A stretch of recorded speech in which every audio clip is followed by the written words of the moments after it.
In the middle of the yard, the bubble moved again. Dan stood barefoot on cold grass, his phone buzzing in his palm like it was nervous too. A half-melted iced coffee sat on the porch rail behind him, forgotten, sweating down the plastic. The clear dome wasn't big, maybe the size of a dinner plate, but it kept rising and sinking like something underneath was taking careful breaths. Dan swallowed hard and knelt anyway, because sometimes you already know you should walk away and you still can't. He pressed 2 fingers to the lawn and felt it, a soft push from below, gentle but steady. Across the fence, his neighbor's sprinkler clicked on and off, the normal sound making the moment feel even more unreal. Dan whispered, not to anyone, "Please don't be what I think it is." Then the bubble shifted toward the maple tree, like it was trying to crawl. And Dan's chest tightened in that old familiar way, the way it did when bills hit his inbox, or when his apartment got too quiet, or when he remembered a voice that used to call him baby, like it meant home. Dan lived in a small rental in Aurora, Colorado, the kind of suburb where people waved while pulling their trash bins back and then disappeared behind garage doors. He worked a job that sounded solid when you told it to someone at a party, operations coordinator at a medical supply warehouse, but the truth was he spent most days juggling back orders, apologizing to frustrated clinics, and trying to look calm while his manager talked about efficiency like it was a moral value. He was 38 and tired in a way that sleep did not fix. He was the kind of tired that sat behind his eyes and made even small decisions feel heavy, like choosing what to cook or whether to answer a text. Some nights he would get home, take off his shoes, and just stand in the kitchen listening to the refrigerator hum because the silence felt too sharp. Money was a constant pressure, not dramatic, not some movie scene where he lost everything overnight, but a slow squeeze. Rent had gone up again. His car needed new tires before winter. His credit card balance looked like a number from someone else's life. He had a spreadsheet he updated every Sunday, and he still felt like he was losing a game where the rules changed every week. The worst part was how easy it was to look normal anyway. He had clean clothes. He had a job. He had a yard that needed mowing. People assumed that meant he was fine. Even his mom, who called from Ohio once a week, sounded relieved when he said, "Work's busy," because busy sounded like stable. He didn't tell her that sometimes he sat in his car in the warehouse parking lot with his hands on the steering wheel, trying to talk himself into walking back inside. He'd been divorced for 2 years, and the word still felt like a bruise when he touched it. Not because he missed the fights or the slow disappointment, or the way they stopped laughing together, but because he missed the version of himself who believed he was building something permanent. His ex-wife, Marisol, had moved to Phoenix for a promotion. They kept things polite. Texts about paperwork. Averstei mensaje 11. A short, "Hope you're doing well," that never asked for details. Dan bastante angry anymore. Mostly he felt embarrassed, like the ending proved he had misread his own life. He caught himself rehearsing explanations he never gave, as if someone might stop him in a grocery store aisle and demand a reason. On the morning the bubble appeared, Dan had slept badly. He woke before his alarm, staring at the ceiling, thinking about the late fee he'd just avoided and the dentist appointment he'd pushed back again. His phone showed a notification from the bank, nothing urgent, just a balance update, but it still made his stomach drop. He made coffee he didn't really taste and scrolled through his emails like it was a form of self-punishment. When he stepped outside, it was one of those Colorado days that looked calm but felt cold. The sky was bright, the air thin, and the neighborhood had that early quiet where you could hear someone's garage door 2 streets over. Dan stood on the porch in sweatpants, holding his mug, and tried to enjoy the normalness. That was when he saw it, a clear dome in the patch of lawn near the maple tree. At first he thought it was a kid's toy that had blown in, like a giant soap bubble frozen in place. He squinted. No cine-like plastic. No string. Just a smooth, rounded swell in the grass, as if the ground had grown a slow heartbeat. He walked closer, half annoyed, half curious. His brain tried to make it simple. An air pocket. A sprinkler issue. Some weird frosting. He had grown up in Ohio, not a stranger to lawns doing strange stuff, but this looked different. The grass around it was damp and slightly darker, as if something under the surface had been breathing warm air. He knelt and hovered his hand over it without touching, like it might pop and spray him with something he didn't want to deal with. Then his phone buzzed. A text from his manager about a schedule change. Dan stared at it, thumb hovering, and felt that familiar wave of irritation, the kind that wasn't really about work but had nowhere else to go. He tucked the phone into his pocket and finally pressed his palm to the bubble. It was soft, springy, not like mud, more like a thin layer of something over air. It pushed back a little. Dan pulled his hand away and let out a breath he didn't realize he'd been holding. Across the fence, a woman's voice called, "You okay over there?" It was Rosa, his neighbor. Mid-40s, always in a hoodie, always doing something practical. She was leaning on her side gate, a dog leash looped around her wrist even though her dog was nowhere in sight. Dan tried to laugh, but it came out thin. "You ever seen a loan do this?" Rosa narrowed her eyes and walked over, staying on her side of the fence like they were both still learning how friendly they were supposed to be. "That looks like... I don't even know what that looks like." Dan felt oddly exposed, like the bubble had revealed something about him. Not just his yard, but his life. Like he couldn't even keep the ground under his feet predictable. He crouched again. The bubble rose a fraction, then settled. Rose again. Not fast. Not dramatic. Just enough to make his skin prickle.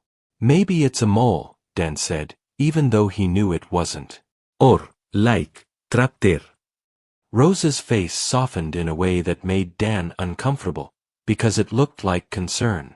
"Dan, that's not a mole." He swallowed. "I'm not gonna dig." "I don't want to make it worse." Rosa nodded slowly.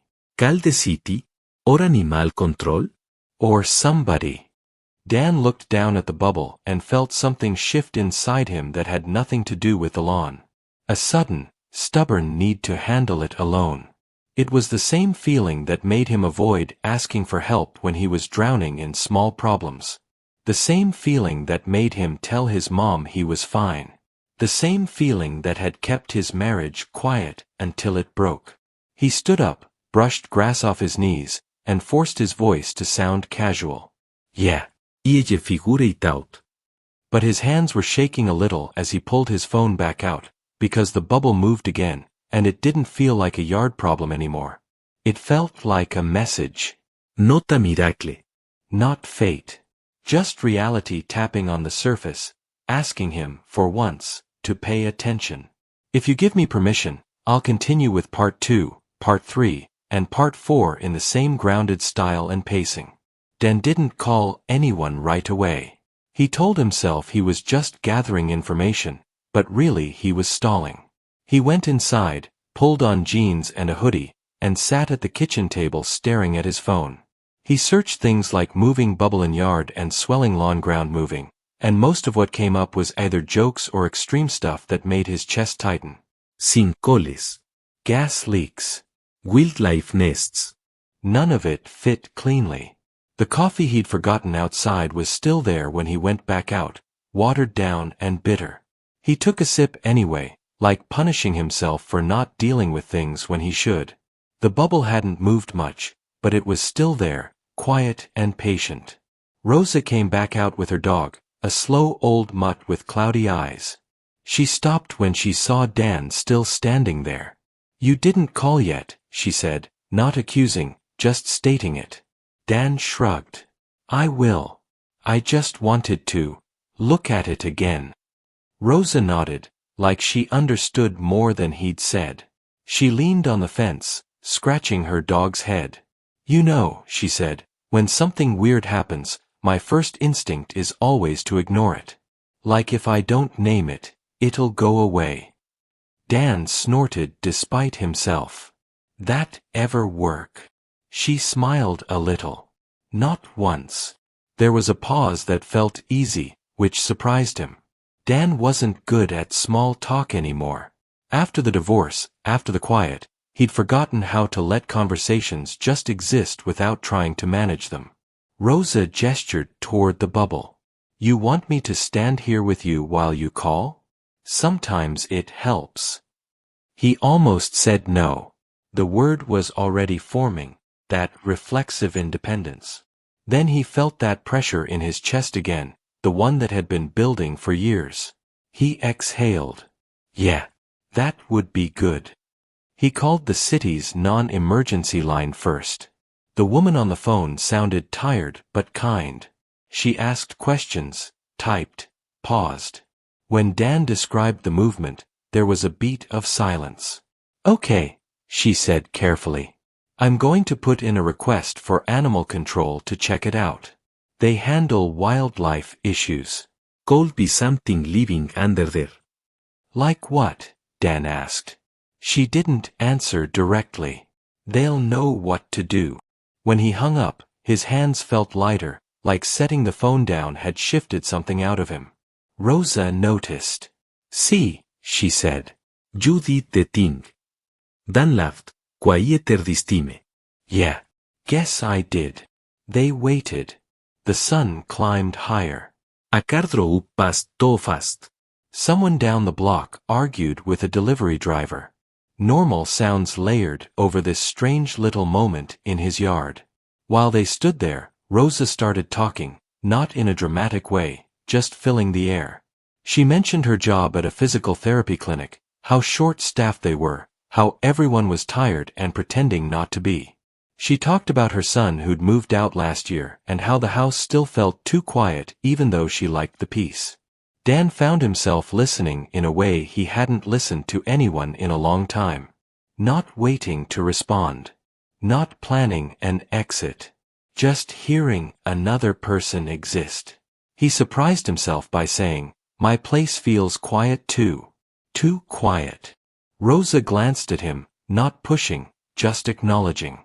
Yeah, that can sneak up on you. They fell into silence again, but it didn't feel awkward. The bubble rose slightly, then settled. Rosa's dog sniffed near it and then backed away, uninterested.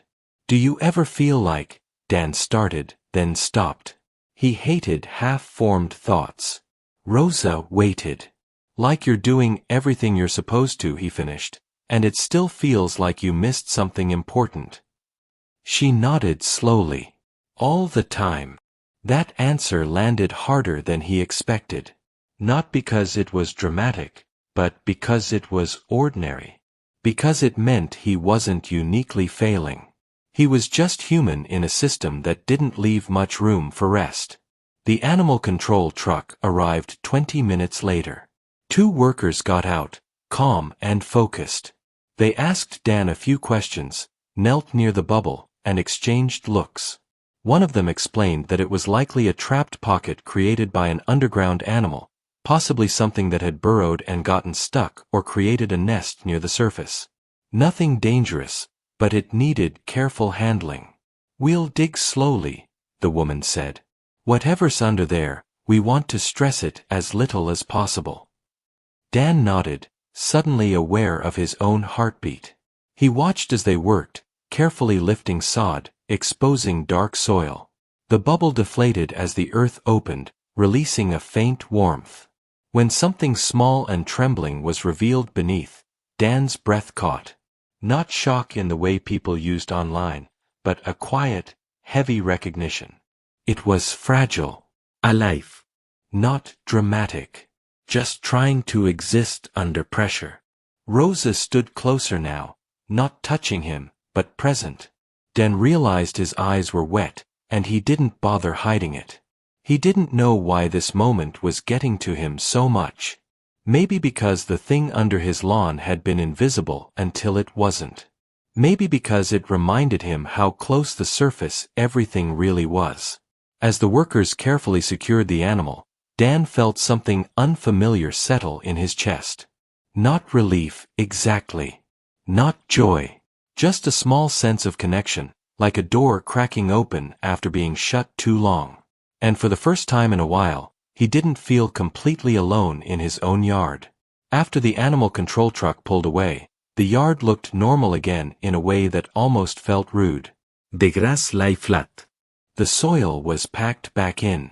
A small square of darker dirt marked where something real had been uncovered and removed, like a memory that refused to blend back in right away. Rosa waved, said she'd see him later, and went inside with her dog. Dan stood there alone, hands in his hoodie pockets, staring at the spot. The quiet returned, but it felt different now. Not emptier. Louder somehow. Like his own thoughts finally had room to speak. He went inside and sat on the couch without turning on the TV. The phone buzzed again, work messages stacking up, but he didn't check them. His chest felt tight, not from panic, but from something closer to grief. He kept seeing the way the small animal had trembled under the soil, how close it had been to the surface without anyone noticing. It reminded him of how he'd lived the last few years. Functional. Quiet. Buried just deep enough that no one asked questions. Dan leaned forward, elbows on knees, and pressed his palms together. He tried to tell himself this was silly, that people didn't have emotional reactions to lawn problems. But the truth was he wasn't reacting to the yard. He was reacting to how close everything felt to collapse, and how long he'd pretended that was fine. He thought about Marisol. Not in a nostalgic way, but in a factual one. The slow drift. The conversations they didn't finish. The nights they sat on opposite ends of the couch scrolling on their phones, both too tired to bridge the distance. He remembered the moment she finally said, "I don't think we're helping each other anymore," and how he'd nodded because arguing felt like too much work. At the time, he told himself that was maturity. Now it felt like fear. His phone buzzed again. This time it was his mom. He stared at her name until it stopped vibrating. Then, for reasons he couldn't fully explain, he called her back. "Hey," she said, relief clear in her voice. "I was just checking in." "I know," Dan said. His throat felt thick. "I'm okay." There was a pause. Not the usual one where she rushed to reassure him. Just space. "Are you," she asked gently, "or are you managing?" The question hit him harder than anything that day.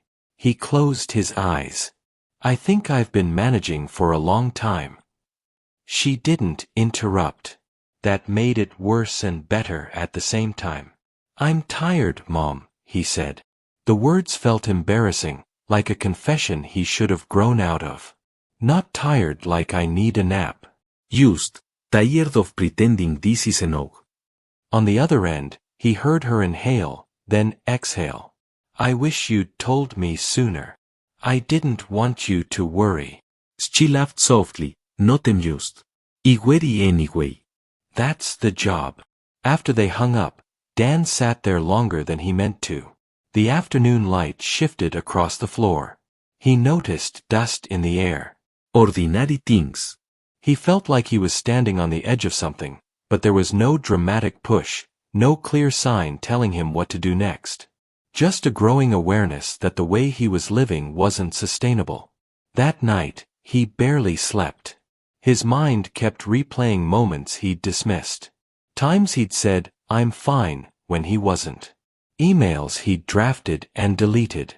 Friendships he'd let fade because reaching out felt like admitting need. Around 2 in the morning, he got up and opened his laptop. He didn't know exactly what he was looking for. He checked his bank account again, then closed it. He opened his resume, read it, closed it. He stared at a blank document, cursor blinking like it was waiting for him to say something honest. The breaking point wasn't loud. It wasn't a sobbing collapse or a dramatic decision. It was the quiet realization that if he kept choosing the easiest version of today, tomorrow would keep shrinking. The next morning, he called in sick. Not because he had a fever, but because his chest felt heavy and he knew if he ignored that again, something in him would harden permanently. His manager sounded annoyed but accepted it. The world didn't end. Dan showered, got dressed, and went for a walk. He didn't have a destination. He passed coffee shops where people typed on laptops, couples arguing quietly, a man talking too loudly on a headset. Everyone carrying something invisible. He sat on a bench and watched a kid struggle to tie his shoes while his dad waited patiently. The kid kept messing up, frustrated, on the verge of tears. The dad didn't take over. He just stayed there. Dan felt his throat tighten again. He thought about how much of his life he'd spent thinking he had to handle everything alone to prove something. Strength. Adulthood. Worth. The truth settled in slowly and uncomfortably. He wasn't afraid of failure. He was afraid of being seen while struggling. As he stood to leave the park, his phone buzzed. A mensaje from Rosa. Just a simple you good. Dan stared at it. Then he typed back. Honestly? Not really. But I'm trying. The 3 dots appeared almost immediately. That counts, she replied. He slipped the phone into his pocket and kept walking, feeling exposed and steadier at the same time. The breaking point ante fixed anything. Bills were still there. His job was still draining. His life wasn't suddenly clear. But something had cracked open. And for the first time, he wasn't trying to push it back underground. The yard didn't look different the next day, or the day after that. The patch of darker soil dried out and faded back toward the same dull green as the rest of the lawn. If Dan hadn't been there when it happened, he might have convinced himself it was nothing. A strange moment. A story toteland ten forget. But he didn't forget. What changed wasn't dramatic. No sudden clarity. No big announcement to anyone. Just small decisions that felt uncomfortable and honest in ways he wasn't used to. He went back to work and asked his manager for a meeting. His voice shook a little when he said he was burned out. Not angry. Not blaming. Just clear. The manager didn't fix anything, didn't offer some inspiring speech.